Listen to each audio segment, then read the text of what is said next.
Muy buenos días a todos. Les habla Joseba Rodríguez, analista de FXCM, junto con el equipo de análisis de FXCM. A mi izquierda Diego Valdenegro con Gabriel Araya y a mi derecha Javier Rojas. Un gusto para nosotros estar aquí en la tercera Expo Online desde FXCM en español. Y nada, como siempre ya sabéis, comenzamos con una mesa redonda donde vamos a debatir sobre un tema en particular, en este caso la situación actual del mercado accionario en los Estados Unidos, en concreto el Standard & Poor's, el S&P 500, y después de manera individual, pues bueno, cada uno de nosotros tendrá una hora para exponer un tema en particular. Así que nada, muy cortita la presentación para que comencemos ya con la mesa redonda. Como comentaba, el tema de hoy o de esta sección es poder conversar, debatir acerca de bueno, la situación actual en la que se encuentra el S&P 500, debatir si estamos ante una posible burbuja dentro de este mercado o no. Así que no sé si alguno de mis compañeros quiere comenzar. Bueno, a mí me gustaría comenzar. Buenos días. Bueno, un gusto estar aquí en la tercera Expo Online de FXCM, no solo junto a ustedes, también junto a mis compañeros. No hay muchas instancias en las cuales puedan darse estas cosas. Imagínense, es la tercera vez que lo hacemos en aproximadamente 9 meses. Creo que va a ser una buena experiencia para todos. Ustedes van a poder interactuar a lo largo del día con nuestro equipo a través del chat. Y bueno, este primer tema referente al tema del Standard & Poor's creo que es un tópico muy importante, nos atañe a todos. No importa si uno invierte en el Standard & Poor's o no, tiene una gran correlación con una gran parte de los instrumentos financieros que existen en el mercado. Y bueno, ojalá podamos comenzar pronto, pero me gustaría también poder escuchar a mis compañeros antes de poder comenzar. Bueno, la verdad es que hemos tenido muchos datos que hemos conocido en lo que llevamos del año. Ya estamos finalizando el tercer trimestre de este 2016. Vamos a partir el cuarto, ya se viene el 2017. Hemos tenido diferentes reuniones de política monetaria, diferentes datos relacionados al mercado laboral, cifras de Producto Interno Bruto, cifras de inflación, y la verdad es que todo eso ha generado un ambiente alrededor de los distintos mercados accionarios en sí, que también nos han llevado a hablar respecto a este tema en particular. Hay algunos que evalúan de manera positiva la economía de Estados Unidos con tasas de desempleo en torno a niveles bastante bajos que son considerados pleno empleo. Lo que sí ha llamado mucho la atención ha sido las cifras de crecimiento, que han estado un poco estancadas. Entonces, la pregunta que vamos a tratar de resolver hoy día es si es que estos datos efectivamente son positivos y si es lo único que tendríamos que estar mirando, o tendríamos que estar mirando otro tema más para poder evaluar si es que o no tendríamos una eventual caída dentro del Standard & Poor's. Así que, no sé, Diego, ¿tú qué opinas al respecto? Sí, buenos días a todos. La verdad es que sí, efectivamente la pregunta es, estamos en una burbuja en el mercado accionario norteamericano, y de ahí tenemos varias variables que podemos analizar. Desde el punto de vista macroeconómico, desde el punto de vista técnico, tenemos antecedentes hoy por hoy en la etapa en la cual se encuentra no solamente la economía de los Estados Unidos, sino que hablando de la economía a nivel global. Tenemos varios factores de riesgo que están afectando el ciclo económico, y es por eso que hay poca claridad respecto a las acciones que tiene la Reserva Federal de aquí en adelante. Y es lo que nos mantiene en este escenario de incertidumbre, yo creo que durante todo el transcurso del año, que no hay una claridad si efectivamente se tomará la determinación de una nueva subida de tipos de interés y si están los fundamentos a nivel macroeconómico para que la entidad tome la decisión. Y yo creo que ese es uno de los puntos a nivel macroeconómico, por así decirlo, más importante, pero desde el punto de vista técnico yo creo que también podemos tener fundamentos y niveles de precio clave en los cuales nos encontramos ahora que pueden ser bastante decisivos.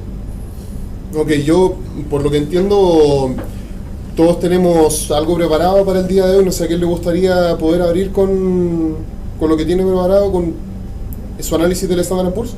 O sea, es que yo creo que antes que partir a revisar esos temas en particular, que yo creo que quizás no la mayoría está acostumbrado a ver, porque la mayoría está acostumbrado a seguirnos en algunos seminarios donde tenemos o entregamos información de las cifras típicas. Entonces, solamente para recapitular y para que todo el mundo esté con el mismo piso, y después pasar ya a estos otros indicadores que les vamos a mostrar el día de hoy.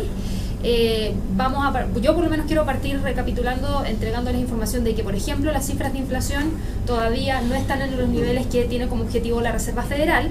Eso hace que también la Reserva Federal disminuya las probabilidades de ver un alza en la tasa de interés. Tuvimos la reunión de septiembre de ahora, que efectivamente le entregó una mayor probabilidad, o de un caso un poco más serio, de poder ver un alza a finales de este año, pero todavía está en veremos. Tenemos las cifras de crecimiento, ¿cierto?, que han estado un poquito estancadas en los últimos meses sin despegar. Hemos tenido cifras de ISM, de PMI manufacturero, datos que han estado cayendo y se aproximan al nivel del 50. Entonces podríamos tener quizás a futuro, si continúan con esa pendiente, que caigan a una contracción económica. Yo creo que eso es súper importante, y más que todo el tema de las proyecciones que fueron revisadas hacia la baja en la última reunión de la Reserva Federal, tanto en respecto al crecimiento económico, respecto al mercado laboral. Se proyecta un incremento en la tasa de desempleo de aquí a finales de año, y tampoco hay que dejar de lado el tema de la inflación que decía Gabriela, que sabemos que es uno de los puntos principales en los cuales se basa la entidad para tomar esta decisión. Entonces yo creo que más que todo las declaraciones de miembros de la Reserva Federal, que sí ven que hay una probabilidad o una buena opción de que puedan subir los tipos de interés antes de que finalice el año, creo que va a depender de cómo se sigan comportando estas variables de aquí durante el último trimestre. Yo, escenario en términos política monetaria, sí, igual, prácticamente igual, después de la última reunión de la Reserva Federal de Estados Unidos, por lo menos a mí me quedaron ciertas dudas de que podamos ver, si es que se da, lo más lógico es que sea en el mes de diciembre, eso ya casi que está asumido, pero me quedan bastantes dudas después de, como decía Diego, que las proyecciones en los tres principales drivers se hayan modificado, en este caso hacia la baja. Y también hay algo que lo habíamos comentado bastante con Javier, el tema de ese gráfico de puntos donde finalmente vemos cuál es la proyección de los tipos de aquí para el 2016, a finales de 2017 y más a largo plazo, que tienen finalmente los 17 miembros que votan.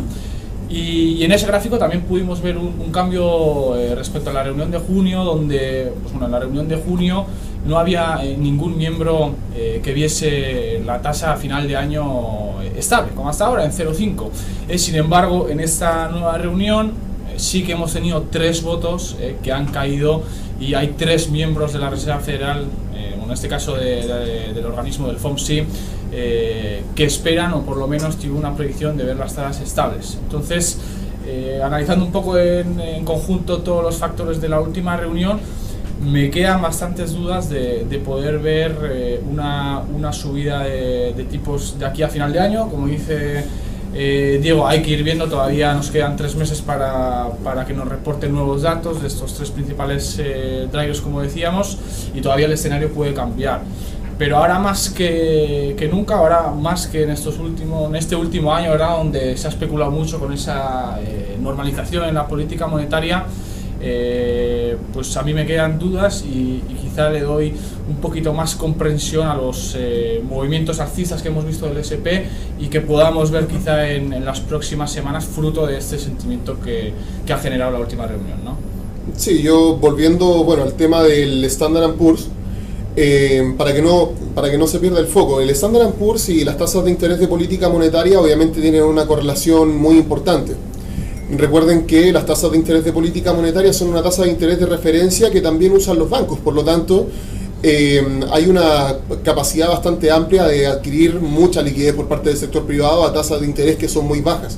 Eso obviamente beneficia sus flujos de caja, no solo pensando en el tipo de cambio bajo que en definitiva se dio durante mucho tiempo en el mercado global con respecto al dólar, sino que además el precio del dinero es muy bajo para ellos también, por lo tanto obtener rendimientos superiores a lo que les piden en la tasa bancaria no es tan difícil. Ahora también hay que tomar en consideración lo que estaba comentando Joseba, que tiene que ver con la curva de la tasa de interés. La curva de la tasa de interés tiene siempre una pendiente que casi siempre se proyecta en base a las votaciones que se ven en el largo plazo, donde en los próximos 3-4 años se veía que la tasa de interés de política monetaria podía estar incluso por sobre el 3%. Ahora esa probabilidad se ha acotado un poco, la mayoría la ve por debajo de 3% para los próximos 3-4 años. Y por otro lado, también hay que tomar en consideración que eso tiene que ver con el plan de la Fed. Recuerden que la Fed, además de tener el proyecto de mantener estable el crecimiento, mantener estabilidad la inflación y mantener estabilidad en las cifras de empleo, también tiene que procurar no desequilibrar demasiado y no desestabilizar demasiado el mercado. Por lo tanto, ha sido muy cauteloso a la hora de cambiar su proyección en las tasas de interés de política monetaria.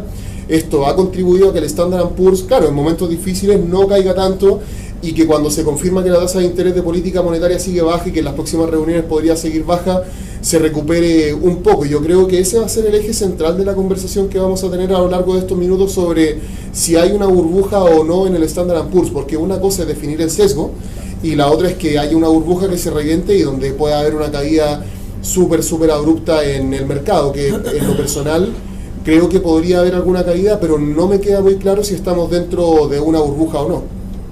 Ahora, tomando un poco en cuenta lo que decías tú respecto a ese movimiento que tiene el Standard & Poor's a partir de los cambios en la tasa de interés por parte de la Reserva Federal de Estados Unidos, ahí yo sí voy a entregar ya el primer indicador que nos va a apoyar un poco para poder tratar de dilucidar un poco si es que estamos o no frente a una burbuja dentro del mercado accionario, en particular dentro del Standard & Poor's. Y tiene que ver con ese optimismo que se genera al momento de tener una mantención de la tasa de interés, porque si nos remontamos al año 2008, luego de que estallara la crisis financiera, la Fed le entregó mucho estímulo a la economía, ¿cierto? Mantuvo tasas de interés prácticamente en cero, muy cercanas a cero, estímulos a través de distintos QE hasta el QE3, y todo ese estímulo que se le estaba entregando a la economía lo tomaba el mercado accionario como algo positivo y generaba inversión. Entonces ahora es donde les voy a mostrar el primer gráfico respecto a lo que vamos a estar evaluando y lo que les quería presentar hoy día, que tiene que ver con el nivel de endeudamiento que están teniendo aquellas personas que están invirtiendo dentro, por ejemplo, de la bolsa del New York Stock Exchange. ¿Ya? Y si se fijan, los picks que ha tenido este indicador han coincidido justamente con algunas crisis financieras que hemos tenido en el pasado, como por ejemplo la crisis del .com, la crisis subprime, y hoy en día tenemos un nivel de endeudamiento, es decir, cuán apalancados están invirtiendo dentro del mercado accionario, que no se había visto nunca antes. Estamos en un máximo histórico y el despegue que tuvo desde la crisis subprime ha sido muy alto. Entonces vuelvo aquí un poco con lo que decía Javier, esa mantención de la tasa de interés genera esa calma, genera ese apetito al riesgo, genera ese optimismo y hace que la gente esté mucho más dispuesta a tomar riesgo. Entonces van e invierten en el mercado accionario con un riesgo mucho mayor, con un nivel de apalancamiento mucho mayor, y eso ha llevado a que el Standard & Poor's hoy en día se encuentre en niveles máximos históricos. Entonces el tema está en que ese nivel de endeudamiento, al estar tan alto, también podría generar un posible desplome de las bolsas cuando se gatille alguna caída importante, porque esa caída importante nosotros ya sabemos que nos podría llevar a eventuales llamadas de margen, como pasó por ejemplo dentro del mercado de divisas cuando ocurrió lo del S&P, un movimiento brusco dentro del mercado y todo el mundo sobreapalancado genera salidas rápidas del mercado con margin calls, saltos en los precios, y algo muy parecido podría estar ocurriendo. Entonces, ante lo mismo no hay que dejar de lado ese indicador que tiene que ver con el nivel de endeudamiento, porque está en niveles máximos históricos junto con el Standard & Poor's. En línea con eso también, con la correlación que tú haces y con ese optimismo que genera que la gente se endeude más, podemos determinar también cuán sobrevalorado está el propio índice, ¿ya? Para eso yo voy a mostrar otra correlación, en este caso con el ratio PE de Shiller. ¿Ya? El ratio PE es un ratio que básicamente lo que nos dice es cuán sobrevalorado está un activo en particular, una acción en particular, en base al beneficio real anual que este nos puede entregar. Bien, en este caso, este ratio tiene una modificación realizada por Shiller y está en el denominador, que lo que hace es finalmente hacer una media de los últimos, o de los beneficios corporativos reales de los últimos 10 años ajustados a la inflación, para que tengamos un dato más real. Y ahora si nos fijamos en esta última etapa del año, pues este ratio está elevándose hasta un 27%, coincidiendo exactamente con los mismos niveles en los que se encontraba momentos previos a esa crisis subprime que tuvimos en el 2008. ¿Ya? Ahora mismo, teniendo en cuenta este ratio, podríamos estar hablando de que el S&P está en torno a un 60 o un 65% sobrevalorado. ¿Okay? Y teniendo en cuenta también la media histórica de este ratio, que es de 16.7, ¿ya? Si se dan esas posibles caídas, base a ese sobreapalancamiento, ¿verdad? Que podemos encontrar. Podemos ver caídas hasta un 30-36% en el S&P para que vuelva a regresar a su media histórica. Otro de los puntos que yo había analizado, si bien pues ya vemos que efectivamente los niveles de este ratio están llegando a la misma zona, al mismo nivel en el que nos encontrábamos a finales de 2007, inicios de 2008, fijaos también que el patrón previo que realiza es muy similar al que está haciendo actualmente. Ya hace dos mínimos, en este caso por debajo del nivel de 25 para después subir a la zona de 27 y a partir de ahí tener caídas importantes bajo el nivel 15.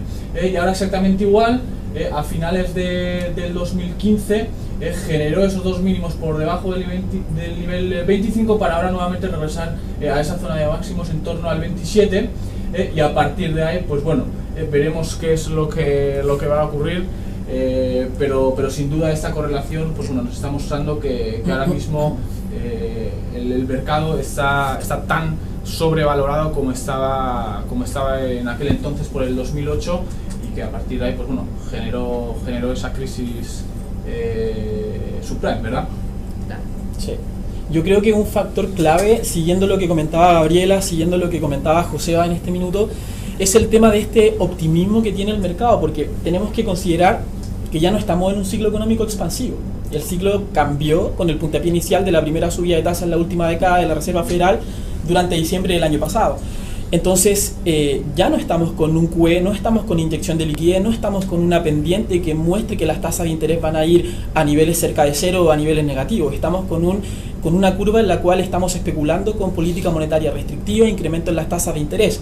Entonces eso tiene que ver con que se mantengan las tasas estables sin una variación al alza. El mercado lo está tomando, claro, como un estímulo, pero un estímulo que no es estable y que no está y que puede estar tambaleando. Entonces es por eso que se hace riesgoso el sobreapalancamiento en inversiones de este tipo, porque lo que puede pasar es que se siga manteniendo, generando cierto optimismo para que los inversionistas se sigan apalancando, invirtiendo en este tipo de mercados, pero como es un mercado riesgoso, y más riesgoso aún cuando tenemos una curva en la cual podemos llegar a una zona en la cual ya se vea esta caída que el mercado espera, que el posible driver podría ser la próxima subida de interés que tome la Reserva Federal, al estar sobreapalancado es que sean estas caídas tan agresivas, que es lo que comentaba Gabriela. Quería dejar en claro ese punto, porque no es lo mismo estar trabajando con optimismo en un mercado en el cual el ciclo económico es expansivo, cuando ya cambió el ciclo económico y estamos a la expectativa de una nueva subida de tipos que podría gatillar estas caídas más agresivas. Lo dejo ahí como para hacer la diferencia en el ciclo en el cual nos encontramos ahora.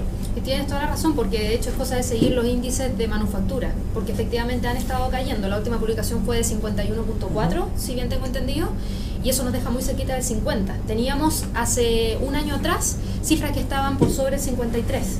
Entonces claramente ha venido cayendo consistentemente durante este año, y eso también viene apoyado no solamente de lo que ocurre a nivel interno, sino que también con lo que ocurre a nivel externo. Sí. O sea, ya efectivamente China desaceleró y está tranquilo ahí en su lado, pero si es que tomamos en consideración otros factores que ahora sí han aumentado el riesgo en general dentro del mercado, como el Brexit, donde hay mucha especulación respecto a que el potencial impacto todavía no se ha dado dentro de la economía, eso también podría traer cierta repercusión dentro del mercado norteamericano. Y recuerden que las bolsas en particular se mueven una tras otra, o sea, es un contagio general que se da a nivel mundial, entonces no podemos dejarlo de lado.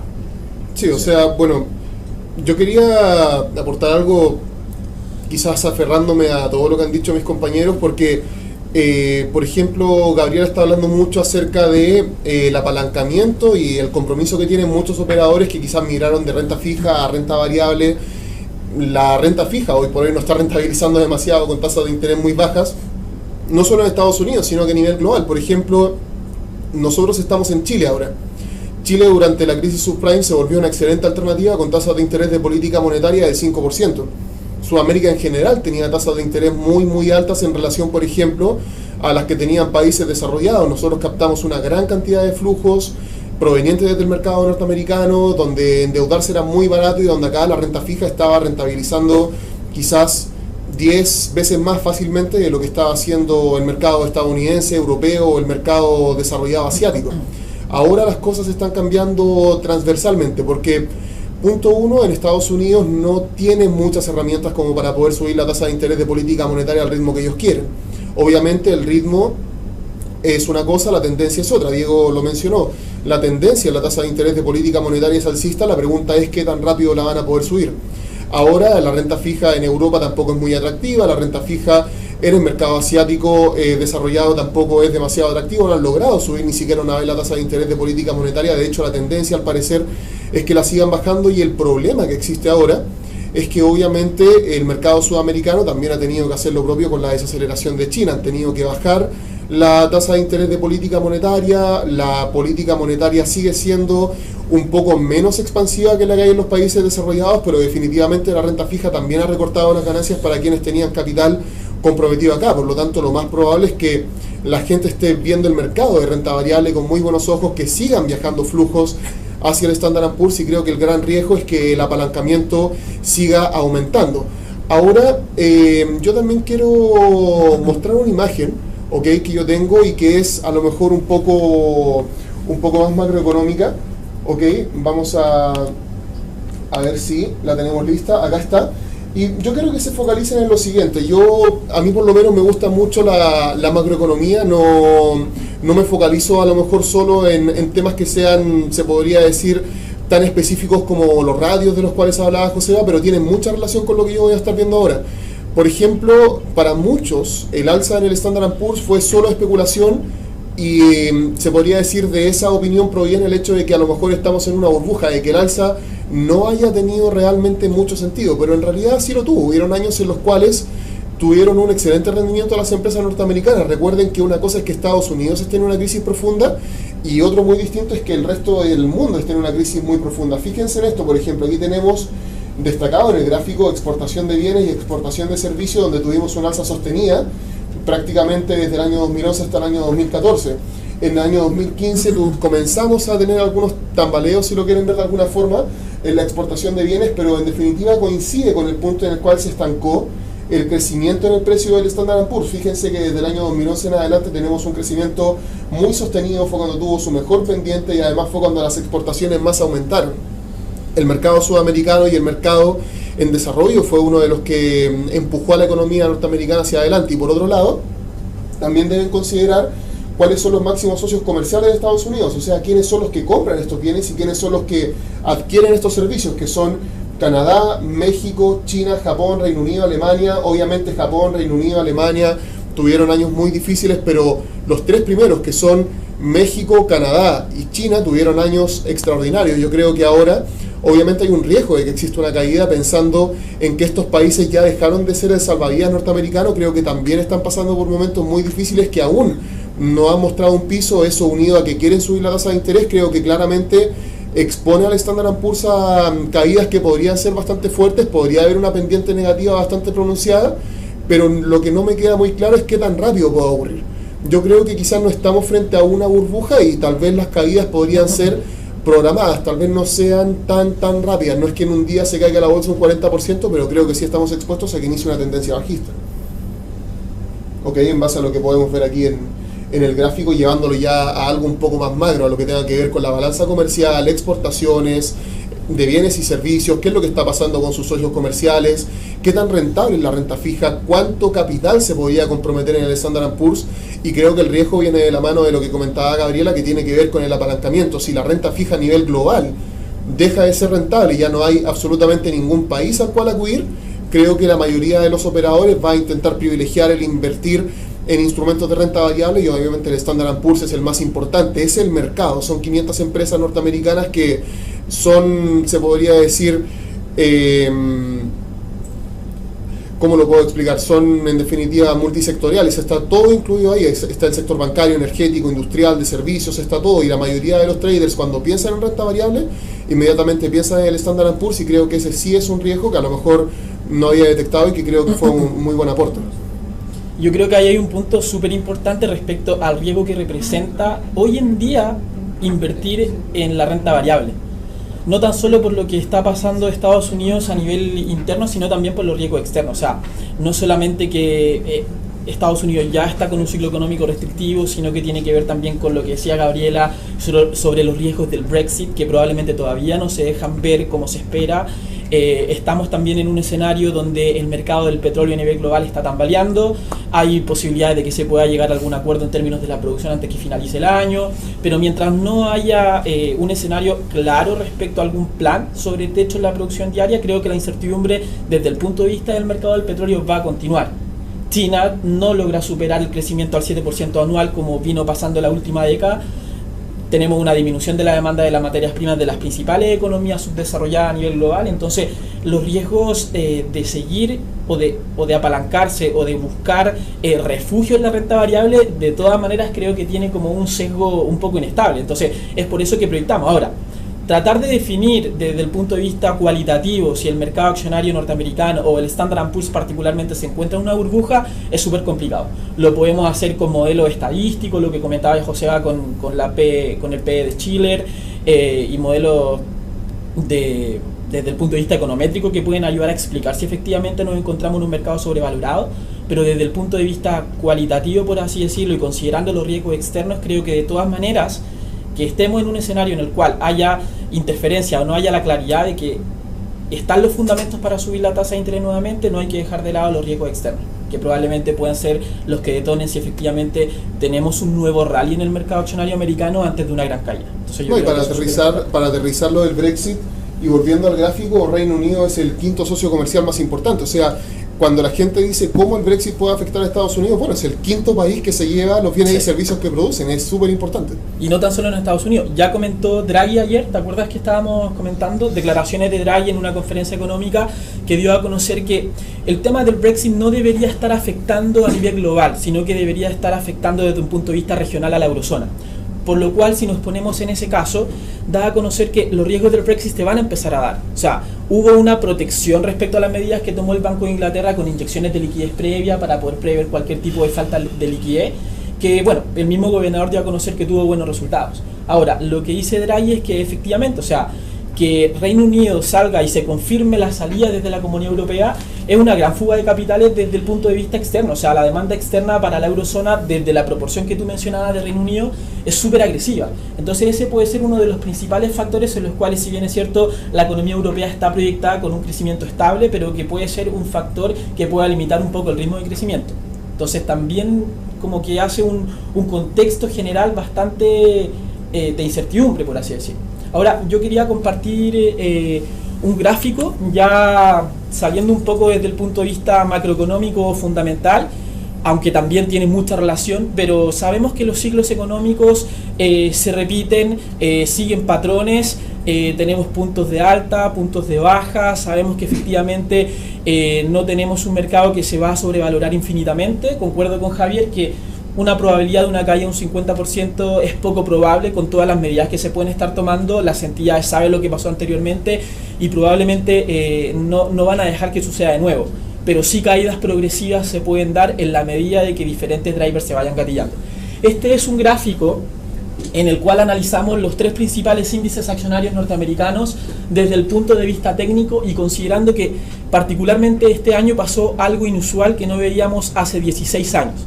En el año 1999, cuando nos encontrábamos en pleno auge de la tecnología, ¿verdad? Los años 2000 y todo el boom tecnológico, donde muy probablemente tuvimos sobrevaloración de empresas de tecnología porque era algo nuevo. Entonces se explica que probablemente podamos haber estado en un escenario de burbuja, ¿cierto? Considerándolo desde ese punto de vista. Entonces, el 31 de diciembre del año 1999 tuvimos máximos históricos en los tres índices accionarios, considerando que el Nasdaq lleva la batuta. Si se fijan el rendimiento que tuvo durante el primer trimestre del 2000, lo sigue el Standard & Poor's componiendo gran parte también de las compañías y con la correlación positiva que tienen, y esto tiene que ver netamente con una sobrevaloración del mercado de la tecnología que en algún momento iba a tener que ceder. En definitiva, pasan cosas, los ciclos económicos se respetan, coincide también con que durante el último trimestre de cada año el optimismo, el gasto de consumo se incrementa significativamente, entonces también explica que se han generado estos tres máximos en los tres índices. Ahora, siguiendo patrones técnicos, fíjense que cada uno de ellos, previo a los máximos, respeta una zona de soporte importante, ¿verdad? En el Standard & Poor's, en el Nasdaq, en el Dow Jones. Si vemos que las caídas más agresivas durante los 3 meses posteriores fueron en el Standard & Poor's y en el Nasdaq. El Dow fue a una escala un poco menor en términos del ritmo,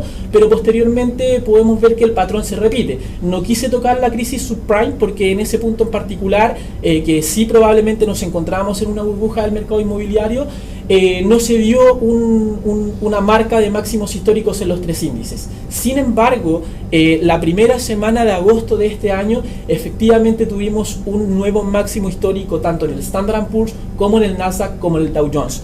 Entonces la pregunta es, ¿podrá repetirse el patrón desde el punto de vista de los ciclos económicos? Si se fijan, la tendencia alcista que hubo previo a estos máximos en el 2000 también fue casi tan agresiva en términos de proporción como lo que hemos visto durante la última década en el mercado accionario americano. Está haciendo el soporte tanto en el Standard & Poor's, en el Nasdaq y en el Dow, que no lo logra romper.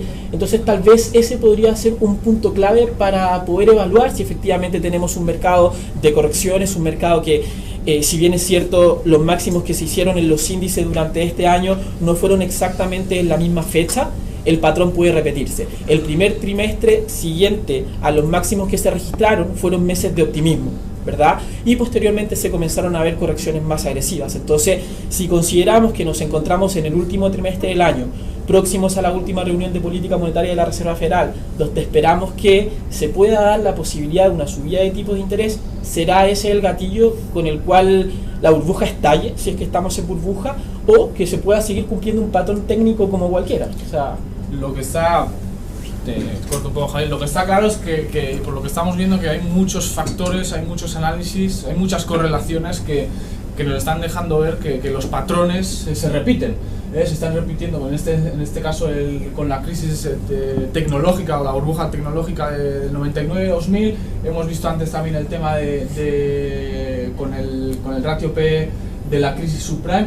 Los patrones están cumpliendo y las correlaciones están. Ahora, y volviendo a lo que tú comentabas antes, yo creo que las situaciones de incertidumbre y poder evaluar o comprometernos a determinar si estamos o no estamos en una burbuja, si vamos a ver caídas explosivas, es muy, muy complicado. Muy de acuerdo también con la solidez o el fundamento que tiene esa subida en el S&P en los últimos años, pero también muy de acuerdo con que ahora mismo lo que es los factores externos a Estados Unidos, en este caso los principales socios comerciales, como son China, que ya sabemos cómo está, como son Reino Unido, que a través del Brexit y como Japón, van a generar lo más probable que una disminución en la demanda global. Se genera esa situación de incertidumbre. Luego está por otra parte la política monetaria de Estados Unidos.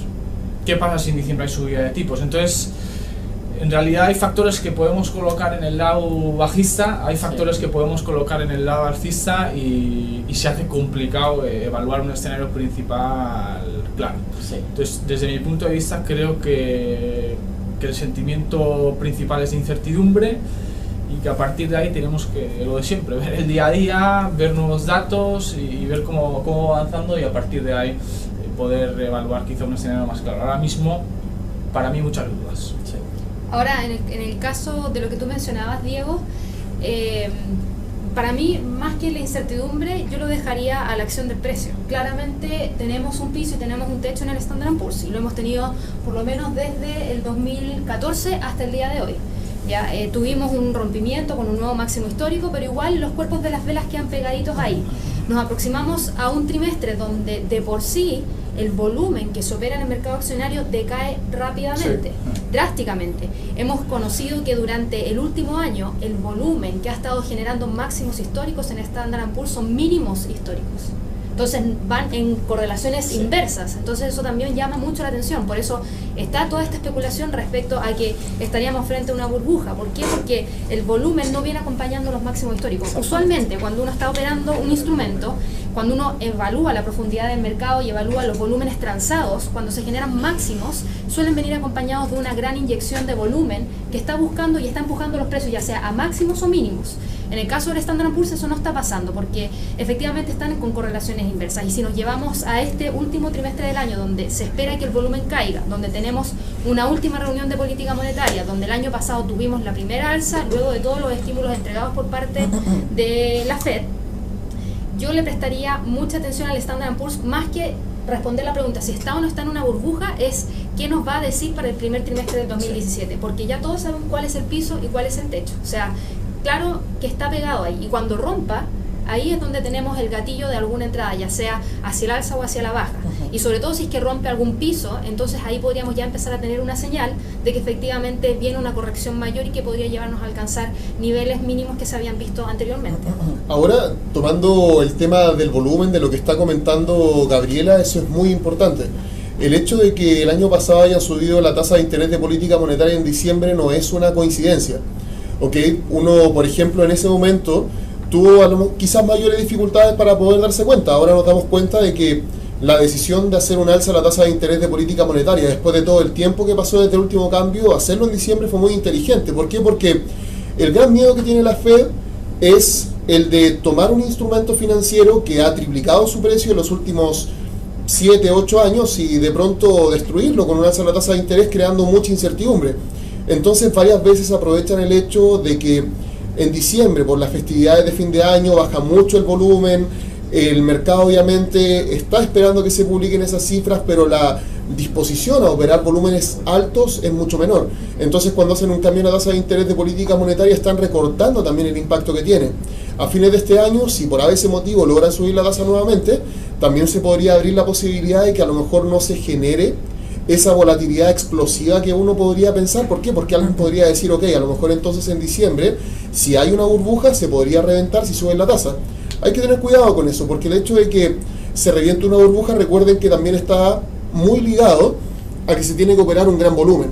Si no hay un gran volumen operado, no hay grandes movimientos en el mercado. Por ende, si se cambia la tasa de interés de política monetaria y eso coincide con una caída del Standard & Poor's, pero además coincide con que no hay mucho volumen para hacerlo caer, los movimientos podrían ser un poco moderados y a lo mejor podrían ir de la mano con el análisis que hacía recién Diego Valdenegro, donde claramente en el gráfico se logra observar que en torno a los 1824 hay un piso que es significativo. Y a lo mejor en lugar de caer ese 30, 40, 50%, a lo mejor va a probar ese piso significativo para luego decidir qué hacer. Ya, porque recuerden que además de hacer un cambio, viene nuevamente la proyección de la curva de las tasas de interés de política monetaria, y si la curva no es muy convincente, si volvemos a casos como los de este año, donde en enero decían que iban a subir la tasa de interés 3, 4 veces, y luego de eso nos preguntamos si la van a subir una vez, podríamos ver un movimiento cortoplacista y luego de eso el mercado dirá si el próximo año vale la pena seguir arrastrando el índice hacia abajo. Pero en diciembre ese es un punto a favor también para ver un cambio en la tasa, donde podrían tener un daño menor las bolsas por el hecho de que te suba la tasa de interés de política monetaria a 25 puntos base. Y tenemos una línea de tendencia también que viene desde los mínimos del 2008, pasando por los mínimos del 2011, 2012, justo choca con los 1800. Tenemos el piso de una lateralidad con los mínimos, tenemos la línea de tendencia, o sea, el punto clave claramente está en torno a los 1800. Y vuelvo a decir, la acción del precio va a ser importante. Si no rompe, entonces las caídas, como decía Javier, se van a detener en torno a ese nivel, y empezaríamos ya a evaluar un rebote nuevamente, como lo ha venido haciendo en el último tiempo. O sea, esta semana o la semana pasada, o hace 2 semanas atrás, no recuerdo muy bien el gráfico, pero el Dow Jones hizo más o menos lo mismo. Trató de romper una línea de tendencia hacia el alza anual, la tocó y rebotó. Y hoy en día está por sobre esa línea de tendencia anual. Entonces, por eso es tan importante también mirar qué es lo que nos quiere decir el precio. De todas maneras. Yo para contribuir un poquito al último tema que estamos tratando, incertidumbre significa que la Reserva Federal no puede hacer un quite de todos los estímulos de una manera total. Por eso que las subidas de tasas van siendo paulatinas y de 25 puntos base en adelante, ¿cierto? Entonces no podemos descartar que esta incertidumbre que ya hemos planteado en todos los ámbitos, a nivel macroeconómico, a nivel externo, a nivel de los planes de acción de la Reserva Federal, y también tomándonos con la acción de precio y lo que están haciendo los instrumentos, que justamente esta incertidumbre sea un freno para un quite de estímulos adicionales, y confirmar también el tema que hablamos del sesgo que tiene el último trimestre del año.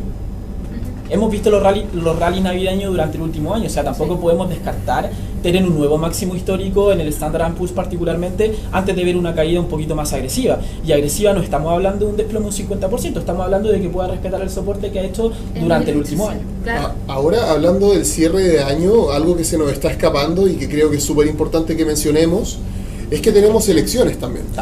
Tenemos elecciones en noviembre, no lo habíamos mencionado, creo que es un factor muy importante. Ustedes saben que Janet Yellen ha sido una de las grandes impulsoras de esta política monetaria, se podría decir bien moderada, muy pausada, muy paciente con las cifras que se van dando.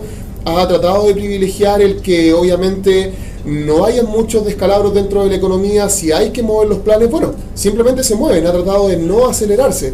Y hemos escuchado a Donald Trump decir en varias ocasiones que no está de acuerdo con lo que está haciendo Janet Yellen. El hecho de que, por ejemplo, gane Trump podría ser el fin de estas políticas monetarias expansivas un poco más moderadas. A lo mejor va a haber una elección del nuevo presidente de la Reserva Federal, tal vez Janet Yellen tenga que cambiar su estrategia, obviamente, mientras dure su mandato, en caso de que, obviamente, Donald Trump gane las elecciones.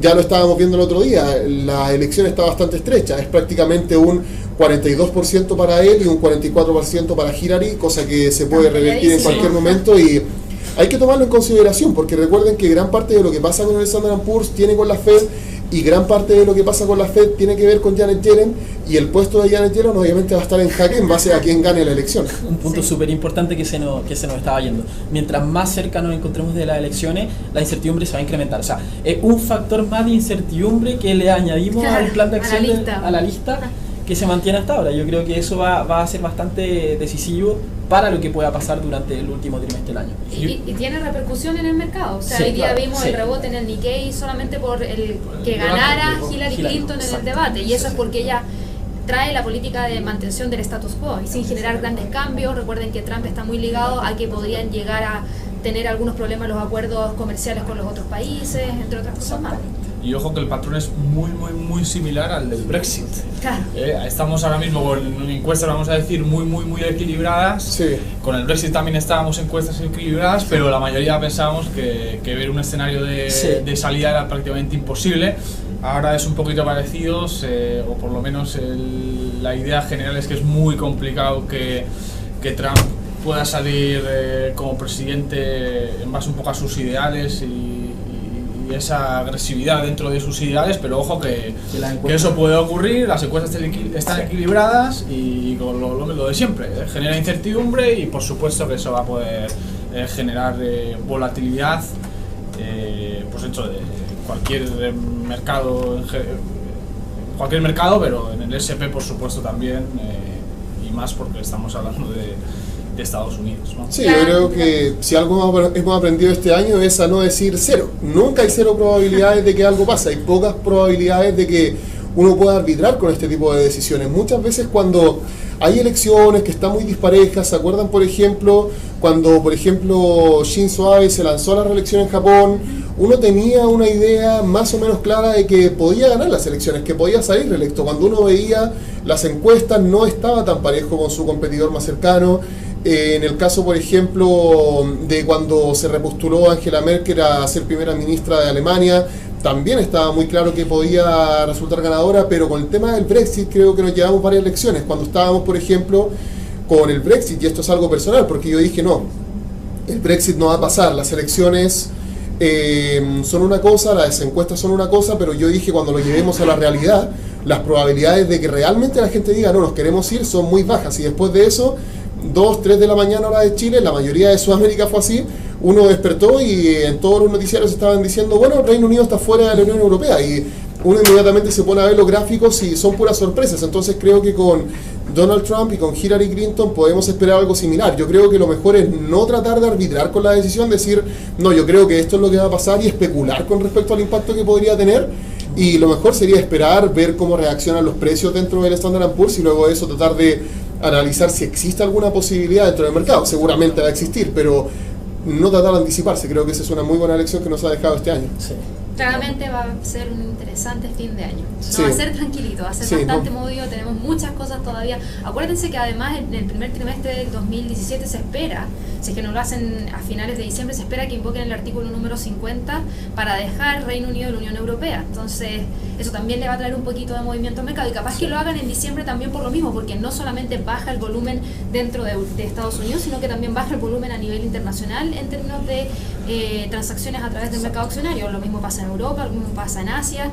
Podría ser el momento perfecto para hacer todos estos movimientos y cambios que no generen un impacto tan grande dentro de las bolsas en sí.